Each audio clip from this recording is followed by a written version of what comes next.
In Unit 3, America is going to go through quite a number of changes as World War I comes to a close, and we go through quite a bit of a roller coaster ride on our way towards the period of World War II.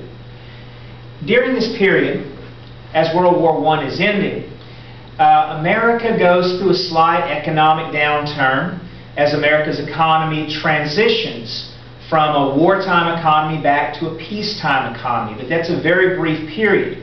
And very quickly, things begin to boom as we enter the 1920s. It's a period called the Roaring Twenties, a period that's, for many Americans, like a great celebration, a big party. America had been sacrificing for so long. We had gone through the last couple of decades making sacrifices and working hard to bring social reform through the progressive movement. We had just fought a world war to make the world safe for democracy and sacrificed to bring about victory. Americans were now ready to see what was in it for themselves, to enjoy all that they had worked hard to build.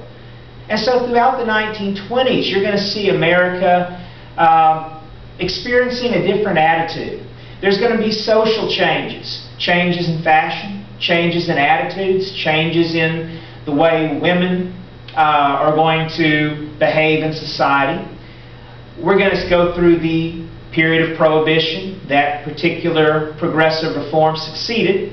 And so we'll have a decade where alcohol is illegal, which will lead to a rise in organized crime, speakeasies, people sneaking around to try to, they're trying to have a big party, and, well, a lot of them want alcohol. So it's going to cause some problems in America.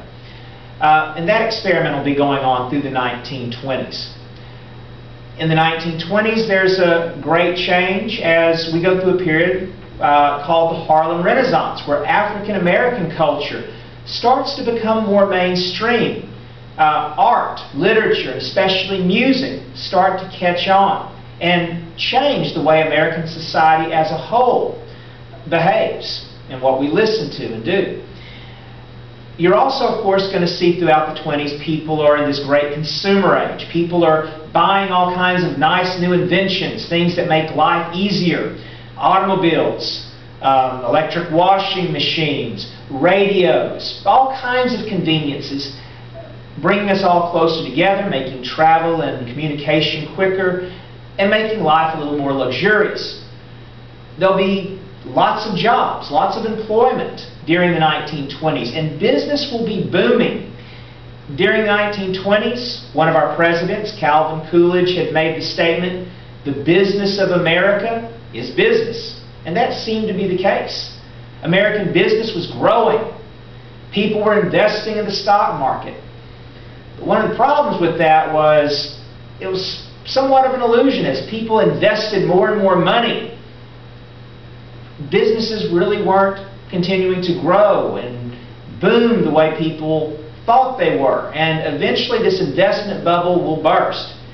And that's going to bring on the Great Depression. When the stock market crashed in 1929, all of a sudden America is plunged into a time of economic turmoil. We go to a 25% unemployment rate. We see businesses closing. People, both rich and poor, losing everything they have. People are struggling to find work, struggling to find answers. And the president who is responsible to try to help us through that, President Herbert Hoover, who seemed to be the perfect Republican to inherit the Republican tradition during the 1920s and continue an age of prosperity, he's really not able to deal with what's just happened. He truly believes that the government shouldn't be giving handouts. It's going to corrupt the moral working fiber of America. That if we just ride this thing out, a capitalist economy will fix itself. It doesn't need government intervention. And he's going to stand by those policies, but that's not what people who are desperate want to hear from their government. And that's going to mean there's going to be a change. And he'll be replaced with our longest-serving president, Franklin Delano Roosevelt. Roosevelt is going to work to fix America's problems, and they were big problems. His program is called the New Deal, and he has 3 steps to his New Deal, which you'll want to look for as you read in this unit. Relief, recovery, and reform. First, before he does anything else, he has to bring relief, bring help to Americans who are suffering. Once he does that, then he can work on helping the economy recover, building back our businesses, making our banking institutions strong, getting people work. And then there needs to be reform made so that the type of business practices and mistakes that were made will never happen again and bring on this type of a disaster. So as you go through this unit, look for the things that change America in the 20s. Look for the disaster, especially the economic problems that bring on the Great Depression. And look at the ways that FDR tries to cope with this situation, with all the government programs and agencies that he creates. They won't bring us out of the Great Depression. As you'll see in the next unit, it's really going to be a world war that finally brings us out of that. But you will see that at least FDR is trying to do something, and Americans desperately needed something to be done during that Great Depression.